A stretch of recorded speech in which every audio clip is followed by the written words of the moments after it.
Kita ingin kesulitan ini berubah menjadi kemudahan. Saya komit, saya siap melanjutkan semua strategi untuk menjaga demokrasi berjalan dengan baik.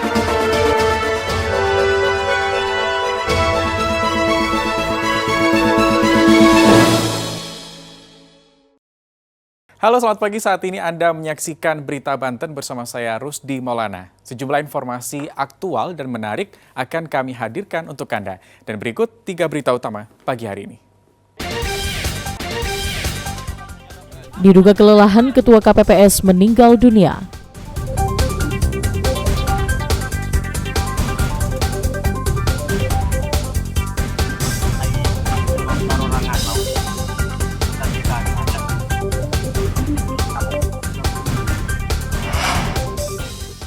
Jasad bayi tak utuh ditemukan di tengah perkebunan.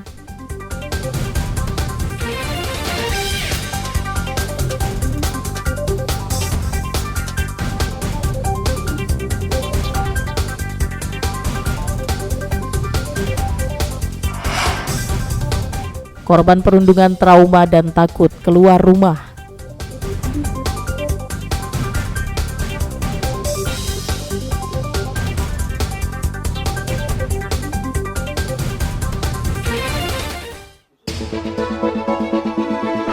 Kita ingin kesulitan ini berubah menjadi kemudahan. Saya komit, saya siap melanjutkan semua strategi Untuk menjaga demokrasi berjalan dengan baik.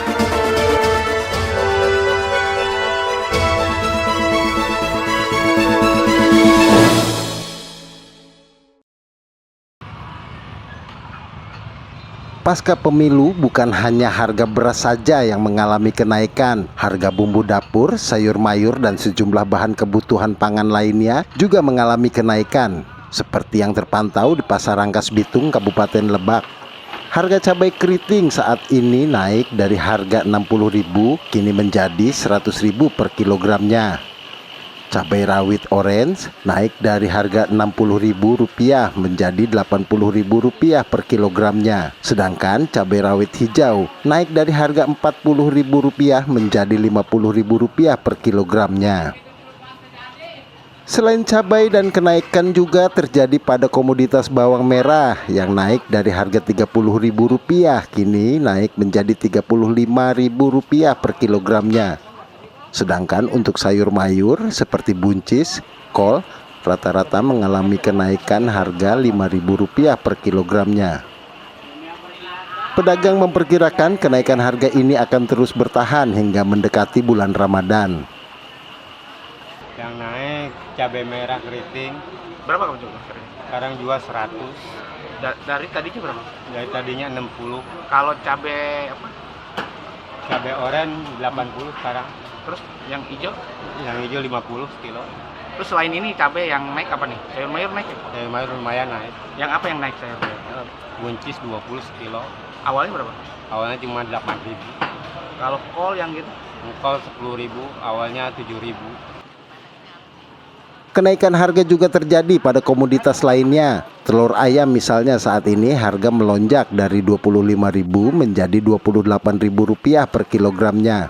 Seperti tak mau kalah, harga sembako yang lain seperti gula pasir, tepung, dan minyak goreng juga mengalami kenaikan. Naik berapa? Sekarang 17-18 curah. Kalau telur berapa Pak? Telur 28. Naiknya tinggi sekali. Iya, tadinya 25-26. Sekarang udah 28. Kalau terigu terus tepung sagu yang itu naik gitu. Sagu singkong yang naik. Oh gitu. Naiknya 6.000 sekilo itu. Kalau minyak? Minyak stabil lah, naik sedikit doang. Jadi 14 sekarang. Oh gitu. Naiknya sebagian besar harga kebutuhan pokok sangat dirasakan oleh warga, apalagi dalam waktu dekat sudah memasuki bulan Ramadan. Pusing lah. Oh gitu. Pusing ngebaginya pusing. Oh, gitu. Sekolah, galak-galak, gas naik. Biasa yang naik apa aja nih Bu sekarang nih? Semua. Apa tuh Bu? Beras. Pokoknya semua bahan pokok semua. Naik semua. Iya, sembako naik semua. Bumbu dapur gitu. Naik semua. Apa bumbu dapur yang naik apa aja? Bawang putih, bawang merah, tomat. Biasanya berapa tuh? Biasanya 5.000, sekarang malah 15.000. Oh gitu. Iya, lebih Keberatan dong, Bu? kelihatan banget. Oh gitu. Warga berharap pemerintah dapat menstabilkan harga agar bisa terjangkau oleh masyarakat. Ariel Maranus dan Saipul melaporkan dari Kabupaten Lebak. Siswa BINUS Serpong yang menjadi korban perundungan kini menjalani pemeriksaan psikologis di kantor unit pelaksanaan teknis Dinas Perlindungan Perempuan dan Anak, Tangerang Selatan pada Selasa malam lalu. Korban mengalami trauma dan takut bertemu dengan orang pasca peristiwa perundungan yang dialaminya. UPTD PPA juga sudah memberikan pendampingan psikologis, konseling, ataupun pendampingan hukum. Ya, kalau secara garis besarnya satu korban ya trauma ya dengan kejadian ini gitu loh. Trauma memang masih pasca kejadian itu memang dia tidak mau keluar rumah, dan juga dengan viralnya video-video di medsos juga itu juga menambah beban dari si korban. Selain itu, korban dijadwalkan menjalani proses pemulihan psikologis serta mengembalikan mental yang anjlok pasca mengalami penganiayaan. Selain mengalami fisik akibat pukulan benda tumpul serta sundutan bara api rokok, korban juga mengalami ketakutan mendalam. Pihak Komisi Perlindungan Anak Indonesia menjamin korban dalam pendampingan penuh. Tak hanya proses pemulihan mental, korban juga mendapatkan perlindungan dalam menjalankan proses hukum. KPAI juga meminta kepada polisi untuk mempercepat dan hati-hati menangani proses hukum yang sedang berjalan. Sebab anak yang berhadapan dengan hukum karena kasus kekerasan, penanganannya harus tepat. Dari Undang-Undang Perlindungan Anak ya Mas, Mbak. Memang kondisi anak, identitas itu tetap harus dilindungi. Yang penting tadi kami memastikan apakah sudah mendapatkan pendampingan psikologis sudah, dan anak masih butuh pemulihan. Nah, tingkat trauma saya tidak tahu ya. Yaitu psikologis, psikologis yang jelas kita mungkin dulu pernah mendapatkan perlakuan seperti itu, pasti akan ada dan masih butuh waktu untuk sembuh ya. Rencananya KPAI bakal mendatangi sekolah dalam waktu dekat. KPAI ingin menjamin korban bisa melanjutkan pendidikan di sekolah tersebut tanpa intimidasi dari siswa lain. Ariel Maranus dan Sahbudin Atar melaporkan dari Tangerang Selatan. Meski di hari kerja, warga antusias ikut pemungutan suara ulang di TPS 01 Kelurahan Banjarsari, Kecamatan Cipocok Jaya, Kota Serang. Sebanyak 292 pemilih mengantri sejak pagi untuk mencoblos ulang di TPS 1. Pemungutan suara langsung dipantau Bawaslu RI. Bawaslu RI mencatat PSU di seluruh Indonesia berjumlah 1.400. PSU sekarang catatan kami sekitar 1.400 seluruh Indonesia. Rata-rata dominasi penyebabnya apa sih Pak? Pertama, ada pemilih yang tidak memilih tapi tidak berdomisili di daerah bersangkutan. Kemudian ada surat suara tidak tanda oleh KPPS. Kemudian ada pemilih lebih dari satu kali mencoblos.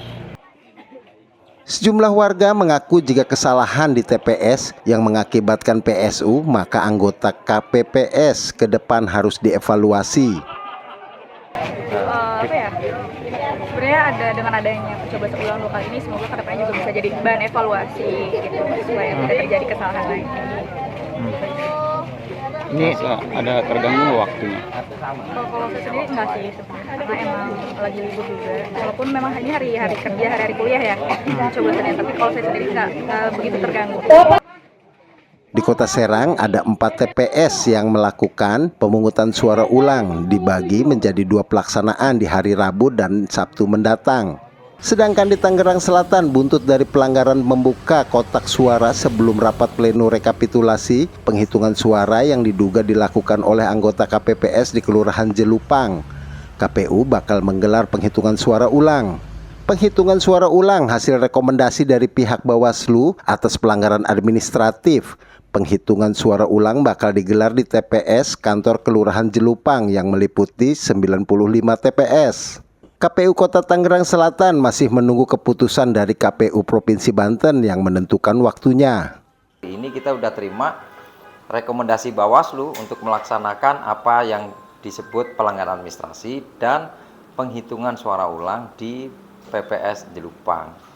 Nah, karena faktor prosesnya itu sedang berjalan rekapitulasi kelurahan, ya nanti kita akan konsultasi, koordinasi dengan KPU Provinsi bagaimana langkah melaksanakan penghitungan suara ulang di tingkat Jelupang. Atas kejadian ini, KPU Kota Tangerang Selatan telah memanggil 5 anggota termasuk Ketua PPK Serpong Utara untuk mendalami keterangan terkait pelanggaran yang dilakukan.